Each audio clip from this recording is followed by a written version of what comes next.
Hello सी friends, तो कैसे हैं आप लोग। आई होप कि आप लोग अच्छे होंगे। जैसा कि आप लोग को पता है कि आप लोग की तेजपुर यूनिवर्सिटी की काउंसलिंग प्रोसेस कंप्लीट हो गई थी। उसके जितने भी राउंड होने थे 2 और 3 वो सब हो गए थे, चाहे वो CUET UG की बात करें या फिर CUET PG की बात करें।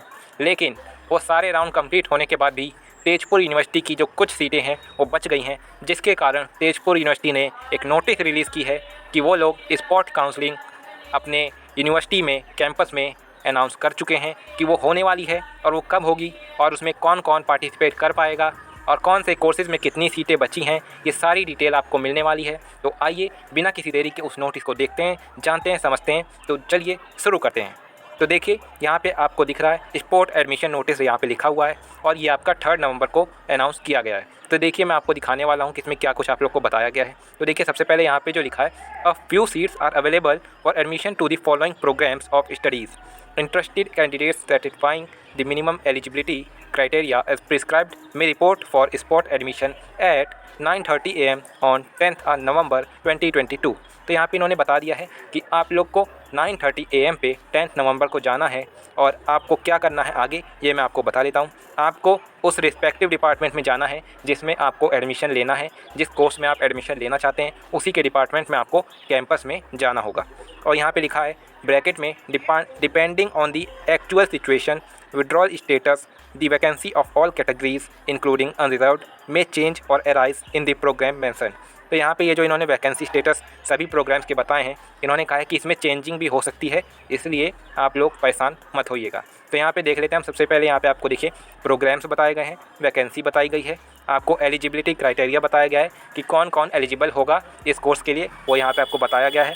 यहाँ पे आपको ईमेल दिया गया है, अगर आपको कोई भी चीज़ समझ नहीं आ रही है तो आप लोग यहाँ पे कांटेक्ट कर सकते हैं ईमेल के द्वारा भी और कॉल भी कर सकते हैं नंबर पे। यहाँ पे देखिए जो है कि MTech in information technology course है, जिसमें कि आपकी वैकेंसी जो है कि अनरिजर्व्ड के लिए 0 है, EWS के लिए 1 सीट बची है, OBC NCL के लिए भी 6 सीटें बची हैं, SC के लिए 4 सीट्स बची हैं और ST के लिए 2 सीट्स बची हैं।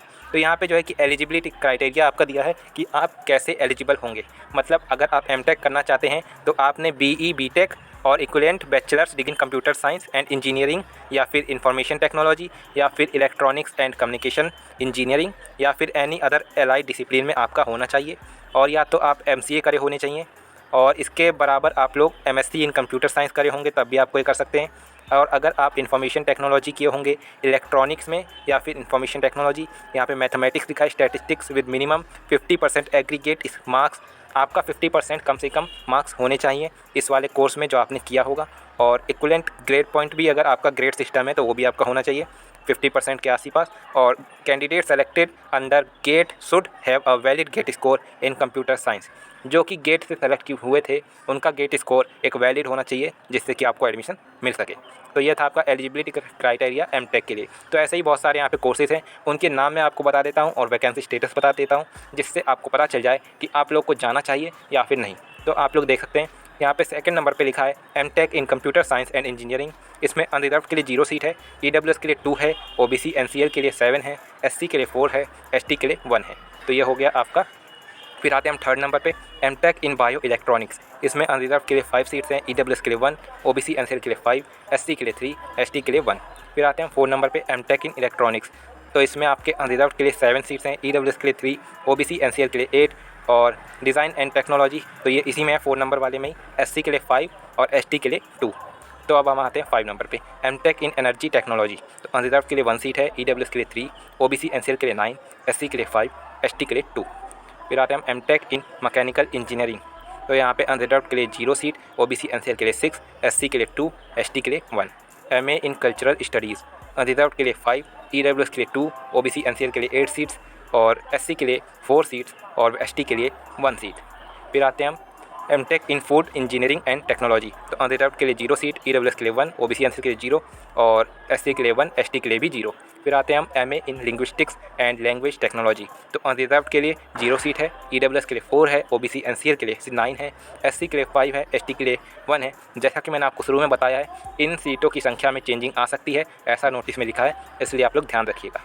फिर आते हैं हम 10 नंबर पे, MA इन एजुकेशन। तो अनरिजर्व्ड के लिए 1, EWS के लिए 2, OBC NCL के लिए 1, SC के लिए 0, SC के लिए 1 और ST के लिए 0।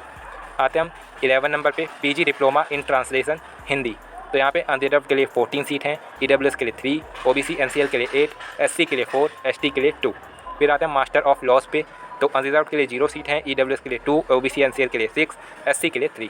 फिर आते हैं हम 13 नंबर पे, PG diploma in women studies, unreserved के लिए 12 सीट हैं, EWS के लिए 2, OBC NCL के लिए 6 और SC के लिए 3, ST के लिए 2। सर्टिफिकेट इन चाइनीज़ में आते हैं, तो आप लोग के अनरिजर्व के लिए 18 सीट है, EWS के लिए 5 है, OBC NCL के लिए 13 है, SC के लिए 7 है और ST के लिए 3। तो ये आपके 14 कोर्सेज थे, जिनमें कि मैंने आपको सारा वैकेंसी स्टेटस बता दिया। आप लोग एलिजिबिलिटी क्राइटेरिया यहाँ से चेकआउट कर पाएंगे, ये साइड में आपका ये सब दिया हुआ है। और अगर आपको कोई भी परेशानी होती है तो आप लोग इन डिपार्टमेंट दिए हुए रिस्पेक्टिव इनके ईमेल और फ़ोन नंबर पे कॉल करके जानकारी ले सकते हैं। और मैं आपको यहाँ पे बता देना चाहता हूँ कि आपको कौन से डॉक्यूमेंट्स लेके जाने हैं, तो वो भी यहाँ पे लिखा हुआ है। तो लिखा है यहाँ पे, candidates will be required to bring original marksheet, certificates of all examinations, caste certificate if applicable issued by the competent authority and character certificate from the institution last attended। character certificate भी original ही चाहिए होगा, ठीक है। The candidates are also required to bring attested copies of all the documents and requisite amount of fees। आपको जो है कि इनकी अटेस्टेड कॉपीज़ भी ले जानी है, यानी आपको उनकी फ़ोटो कॉपी लेनी है, उस पर आपको सिग्नेचर करना है, देन आपको उसे लेके जाना है। फिर यहाँ पे लिखा अमाउंट ऑफ फ़ीस, आपको एडमिशन फ़ीस भी लेके जानी है। अगर आपका एडमिशन हो जाता है तो आपको वहाँ पे फ़ी भी पे करनी पड़ेगी। फिर आते हैं, selected candidates will be admitted on the same day without hostel seat and they will have to attend the classes forthwith. Candidates are asked to send their qualification details etcetera to the concern head of department through email before 10 November 2022। आप लोगों से यहाँ पे जो है कि qualification detail 10 नवंबर से पहले मांगी जा सकती हैं, इसलिए आप लोग तैयार रहिएगा, ईमेल के द्वारा मांगी जाएगी।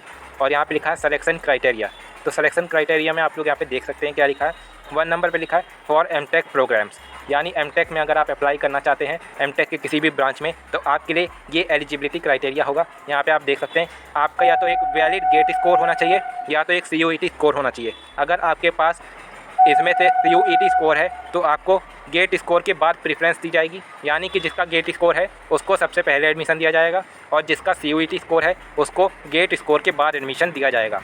फिर आते हैं हम सेकेंड नंबर पे, for other programmes candidates fulfilling the eligibility criteria with CUET score in relevant subject. यहाँ पे लिखा है एमटेक को छोड़ के बाकी जितने भी यहाँ पे प्रोग्राम बचे हुए हैं उनमें अगर आप एडमिशन लेना चाहते हैं तो आपका एलिजिबिलिटी क्राइटेरिया फुलफिल होना चाहिए, साथ में आपका CUET का वैलिड स्कोर भी होना चाहिए, तभी आप स्पॉट राउंड काउंसलिंग में पार्टिसिपेट कर पाएंगे अदर कोर्सेज के लिए।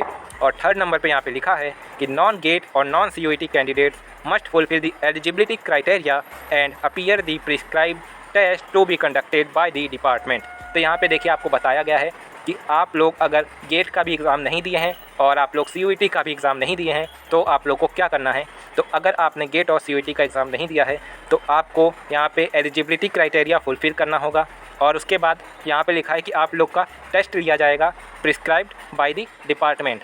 आपका जो डिपार्टमेंट जिसमें आप एडमिशन लेना चाहते हैं उसके द्वारा एक टेस्ट कंडक्ट कराया जाएगा जिसमें आपको बैठना होगा, देन अगर आप पास कर पाते हैं तब आपका एडमिशन होगा। तो ये बात आप ध्यान रखिएगा। तो यही था पूरा अपडेट जो कि स्पॉट काउंसलिंग का था। तो ये था अब तक का पूरा अपडेट जो कि मैंने आपको दे दिया। और वीडियो कैसी लगी ये आप लोग कमेंट बॉक्स में जाके बता सकते हैं। वीडियो अच्छी लगी तो वीडियो को लाइक कर सकते हैं और अगर आपका कोई भी डाउट इस वीडियो को देखने के बाद आ रहा है तो वो भी आप कमेंट बॉक्स में अपना छोड़ सकते हैं। और आप लोग को चैनल को सब्सक्राइब कर लेना चाहिए अगर आपको ऐसे ही अपडेट्स पाते रहना है। तब तक के लिए खुश रहिए, पसंद आबाद रहिए। जय हिंद दोस्तों, वंदे मातरम।